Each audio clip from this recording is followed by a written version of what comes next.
દહેગામ તાલુકાના વાસના સુખઠી ગામમાં આજે એક સાથે 8 યુવકોની સ્મશાન યાત્રામાં ગામ હિબકે ચડ્યું। એક સાથે 8 યુવકોની સ્મશાન યાત્રા નીકળતા ગામમાં ગમગીની છવાઈ ગઈ। ગાંધીનગર જિલ્લાના દહેગામ તાલુકાના વાસના સુખઠી ગામે શુક્રવારે એક કરુણાંતિકા સર્જાઈ હતી। ગામમાં સ્થપાયેલા ગણપતિનું વિસર્જન કરવાના થોડા સમય અગાઉ મેશ્વો નદી કાંઠે પહોંચેલા 8 યુવાનો નદીમાં ડૂબ્યા હતા, જેની જાણ સ્થાનિક લોકોએ પોલીસ, દહેગામ નગરપાલિકાની ફાયર વિભાગની ટીમ, બહિયલના કુશળ તરવૈયાની ટીમ તેમજ વહીવટીતંત્રને કરી હતી, જેથી વહીવટીતંત્ર ઘટના સ્થળે દોડી આવ્યું હતું અને નદીમાંથી લાશની શોધખોળ હાથ ધરવામાં આવી હતી, જ્યાં એક બાદ એક 8 લાશો મળી આવી હતી।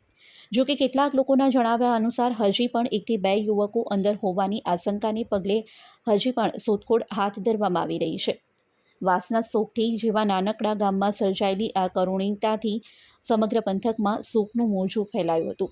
મૃતકના પરિવારજનોના ટોળે-ટોળા સ્થળ પર દોડી આવ્યા હતા અને આક્રાંતિ વાતાવરણ ગમગીન બની ગયું હતું। ત્યારે આજરોજ સવારે સુખઠી ગામે રોકકળ અને કરુણ દ્રશ્યો સર્જાયા। એક સાથે 8 યુવકોની સ્મશાન યાત્રામાં ગામ હિબકે ચડ્યું। એક સાથે 8 યુવકોની સ્મશાન યાત્રા નીકળતા ગામમાં ગમગીની છવાઈ ગઈ।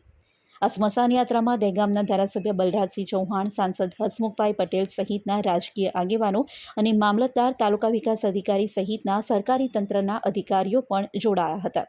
ત્યારે સાંસદ હસમુખ પટેલે આ દુઃખદ ઘટનામાં મૃત્યુ પામનાર યુવાનોના પરિવારજનોને મુખ્યમંત્રી રાહત ફંડમાંથી સહાય મળી રહે તે માટે રજૂઆત કરવાનું જણાવ્યું હતું।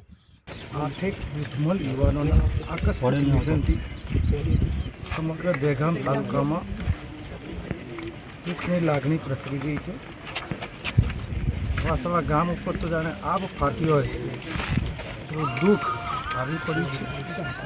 હું પરમ કૃપાળુ પરમાત્માને પ્રાર્થના કરું 8 યુવાનોના આત્માને ચીર શાંતિ અર્પે અને પરિવારજનો પર એ દુઃખ આવી પડ્યું છે અને સહન કરવાની શક્તિ આપે।